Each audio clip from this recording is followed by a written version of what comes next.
I was thinking about, like, that's just so interesting to have this person who is so, like, women power, women suffragist, but then is still, you know, just the fourth of 6 wives and, like, this plural wife community during the time of church history. But I'm choosing to believe something like, you know, that her faith was just so strong in her conviction in the gospel that she was willing to, you know, just kind of put her trust in the Lord, that whatever the organization was at the time was the way that, I don't know. Yeah. What do you think?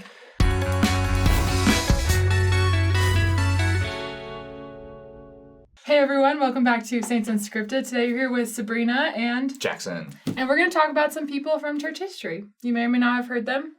And we're just going to talk about them today. It'll be cool. So, let's go. Okay, so Martha Maria Hughes Cannon is her full name. Wow. But she was known as Maddie. Like Titi. Maddie. Oh, okay. By people in her life, the which is fun. Maddie. Mattie. But she was born in 1857 and lived till 1932. And in that number of years, which I don't want to do that math real quick, she did so many awesome things. Like she was not really a background character either. Like she was there. She was in politics. I gotta build it up. The politics thing. Yeah, she's cool. So let's start with some of her, some things that she was in her life. She was a physician. She was a lecturer. She was an author. She was a women's rights advocate and suffragist. She was a wife and a mother and a member of the Church of Jesus Christ of Latter-day Saints. And probably other things, but like, that's just some top ones that are pretty cool. Physician. Yeah, we'll get to that. So, as a teenager, just a teenager, you know, lots of teenagers out there don't really know what they're doing with their lives, right? But she already, was on a path. She worked as a typewriter for the Deseret News, which also didn't really, news has kind of always been around, right? So yeah, but it's still pretty epic. She was a typewriter for Deseret News, and she worked for the Women's Exponent, a women's newspaper also. So 2 different things. Always, from the time she was a teenager, was I'm a proud woman and I'm going to help other women be proud too. Which is just cool because I feel like when I think about, I don't know if you feel this way, but when I think about church history and pioneer times, you know, and you just think that a lot of times it feels like the women are overshadowed or whatever. And I just think it's cool to know that there were people that were I'm more than that. Yeah. And that's good. And I feel like also the environment that was the Utah settlement at the time was a really great place for women to thrive because the Utah Territory is one of the first states that was yes for women's suffrage, and women were very involved in life. So I think it's really cool how it's kind of right place, right time, and being able to shine her skills and who she is as a person. I don't know if that could have happened anywhere else.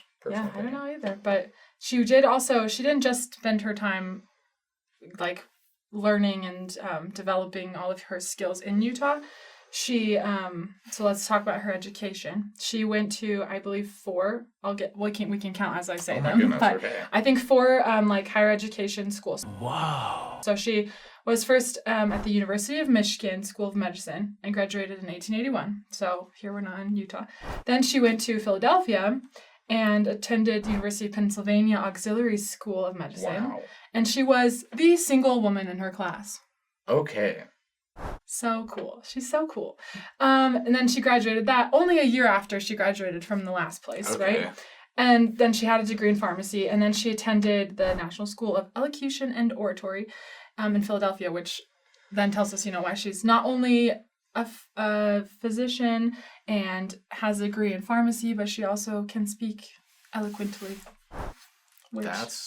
So she can share her thoughts, and spread them and help people and empower people. I've been in school for a little over a year. That's cool. She's just kind of flexing on me with okay, I graduated next year. Yeah. That's pretty She's I don't care that there's another woman in here. I can still do this. She's cool. That's awesome. Okay, and now this is a really interesting fact, but this goes along with the church history. And I guess we can talk about kind of, I don't know, make some sort of assumptions or thoughts on this. But she returned to Utah after, getting all her degrees and being so cool. And then she got married to a guy named Angus M. Cannon. So that's when she got the cannon, But she was the fourth of 6 wives. Dang. And he was quite old. So Oh, yeah.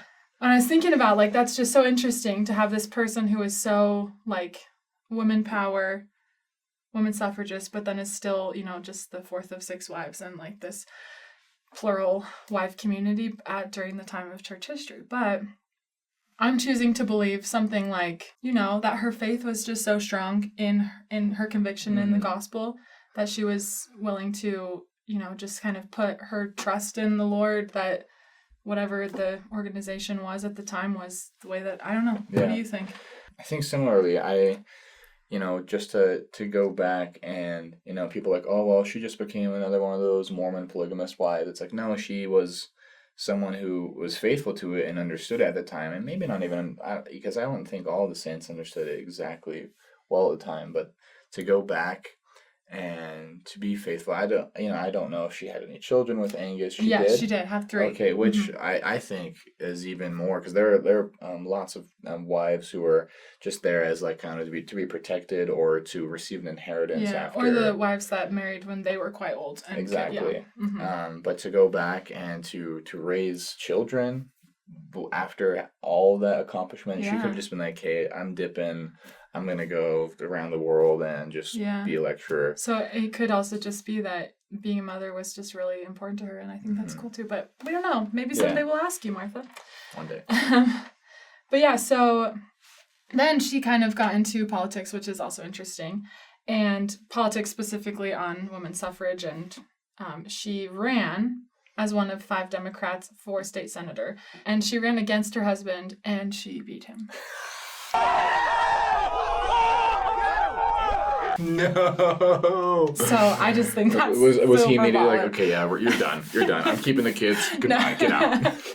No, I just think that's so cool. And then not only did she beat her husband in this election, who, by the way, this is an interesting fact that I said she was a Democrat, he was a Republican. So they were running different political offices, which is also cool because, sometimes different politics and marriage is hard, but, they seem to make it work in some way. He only had to give 1/6 of his attention to her, but disclaimer. Anyways. For everyone. But yeah, so she beat him, but then not only is that just so cool, but she also, in that moment, became the first female state senator in the United States of America. That's pretty it. So, wow. She's not just beating her husband, but she's beating all of them, and it's just, setting this path. And after leaving politics for a while, she served as member of the Utah Board of Health and a member of the board of Utah State School for Deaf and Dumb. And then her husband died in 1915, and she moved to California to practice medicine, and died 15 years later. How many more titles does she need? Like doctor, I can't even come up with just, more. Mother, and then all first female senator in United States history. Yeah. So that's all I have, but I think she's pretty cool, and I admire her, and I wish I could be more like her, but I don't think I'm gonna get 4 degrees. I'm sorry. You don't have to get 4 degrees to be amazing. Yeah. Oh, so tender. It just makes it a little cooler.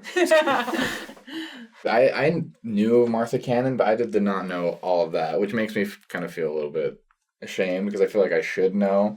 And it's really good to talk about more women in church history because for much of church history, they are just kind of in the background. They're just there. Besides, the big ones like Emma Smith or Eliza R. Snow. But people don't, I guarantee you 95% of church membership does not know about Martha Cannon, let alone her name.